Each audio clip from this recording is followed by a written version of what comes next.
جی جی جی، اصول کافی میں سر باب دوئم میں ہے کہ امام باقر رضی اللہ تعالیٰ عنہ سے روایت ہے کہ اسلام کے 5 ارکان ہیں: نماز، روزہ، حج، زکوٰۃ اور ولایت کی پیروی، یعنی کہ ولایت کی فرضیت. یعنی جتنی اہمیت عقیدہ ولایت کی ہے اتنی کسی رکن کی نہیں ہے. اور اب اس میں توحید اور رسالت تو ملتی ہی نہیں، یعنی کہ توحید و رسالت نہیں ہے، اس کی جگہ ولایت کی فرضیت ہے. اور اس ہوں، کے بعد اگر اس سے آگے چلے تو اصول کافی میں ہے کہ امام جعفر صادق نے فرمایا کہ اسلام کے 3 ارکان ہیں: نماز، زکوٰۃ اور ولایت. گویا ہوں، حج یعنی انہوں نے حج اور روزہ بھی جو ہے نا اس ہوں، میں سے مائنس کر دی ہے کہ 3 چیزیں، یعنی کہ زکوٰۃ ہے، جی جی. نماز پڑھیں، اور جو ولایت ہے اس کی فرضیت پہ یقین رکھیں. تو عرض یہ ہے، دیکھیں اس حدیث میں یہ بھی لکھا ہے نا کہ کیوں ولایت اہم ہے. اہل بیت علیہ السلام نے یہ نہیں بولا کہ اہل بیت اللہ سے بڑے ہیں یا رسول صلی اللہ علیہ وسلم سے بڑے ہیں، لیکن ولایت اسلام میں کیوں اسلام کے ارکان میں اس کی اہمیت زیادہ ہے.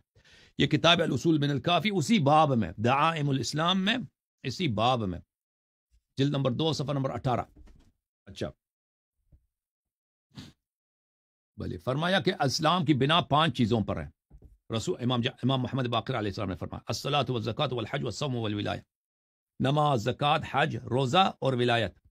قال زرارہ وأي شيء من ذلك افضل، ان میں سے افضل سب سے کون ہے؟ فرمایا الولایت افضل لانها مفتاح.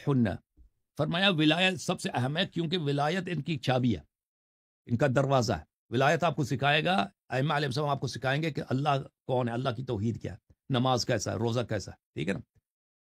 اہل بیت علیہ السلام یہ نہیں، شیعوں کا یہ عقیدہ نہیں ہے کہ امامت جو ہے توحید سے بڑا ہے، یعنی امام تو اللہ سے بھی بڑا ہے. یہ کسی کا عقیدہ نہیں ہے. یا امام جو ہے رسول صلی اللہ علیہ وسلم سے بڑا ہے.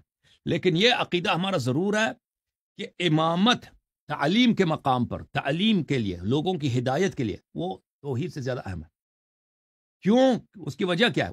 اگر دیکھیں فرض کریں رسول صلی اللہ علیہ وسلم نہ ہوتے تو ہم توحید کو کبھی پہچانتے ہی نہیں نا. رسالت ہے تو توحید ہے. توحید زیادہ اہم ہے بلا شک. اللہ ہے تو رسول، اللہ نے رسول صلی اللہ علیہ وسلم کو خلق کیا ہے. لیکن اگر رسول صلی اللہ علیہ وسلم کبھی نہ آتے تو ہم پہچانتے ہی نہیں کہ بھئی اللہ کیا، اللہ کی صفات کیا، اللہ کی رضا کیا، قیامت کیا، وہ طریق کیا ہے رسول صلی اللہ علیہ وسلم. اسی طرح اسلام میں جو اختلافات ہیں، رسول صلی اللہ علیہ وسلم کی جو تعلیمات ہیں، ان کو ہم پہنچ ہی نہیں سکتے اس وقت تک جب تک ہم امامت کو نہ سمجھ لیں.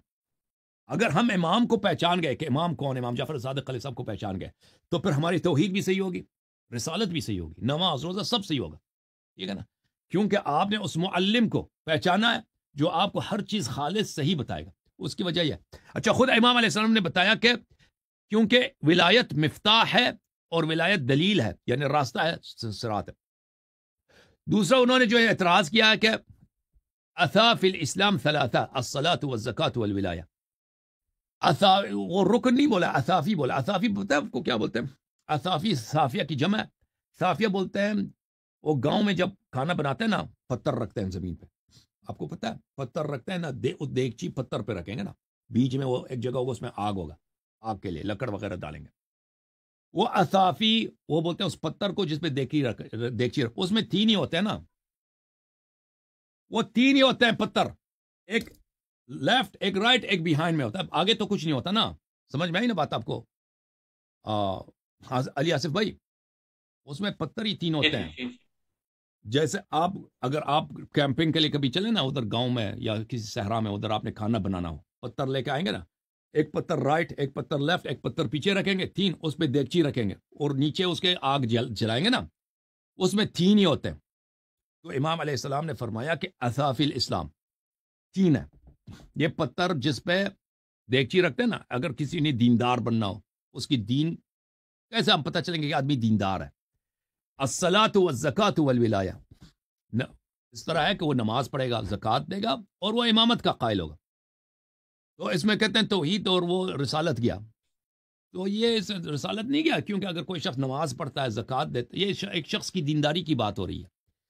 اگر وہ زکوٰۃ بھی دیتا ہے، نماز بھی پڑھتا ہے، امام کو بھی جانتا ہے، تو لازمی بات ہے وہ نبی صلی اللہ علیہ وسلم کو بھی جانتا ہے اور اللہ تعالیٰ کو بھی جانتا ہے. اور یہ اس کے لیے نہیں ہے کہ یہ بتایا کہ بھئی کہ توحید کو نکالنے کے لیے ہو، اس کا مقصد ہی نہیں ہے. وہ ایک 3 چیزیں ہیں جس پہ دیگچی رکھی جاتی ہے، بہرحال اس کے بیان کے لیے.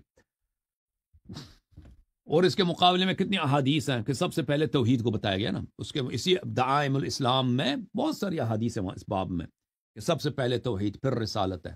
ٹھیک ہے نا, بہت زیادہ وہ احادیث بہت زیادہ. جھوم جاؤ, پرواز کرو, کیوں فخر سے سر اٹھا, کیونکہ اللہ تعالیٰ نے تمہیں انتخاب کیا. صراط حق پر صرف تم ہو, صراط ایمان پر صرف کیا, کیونکہ اللہ تعالیٰ نے تمہیں انتخاب کیا. صراط حق پر صرف تم ہو, صراط ایمان پر صرف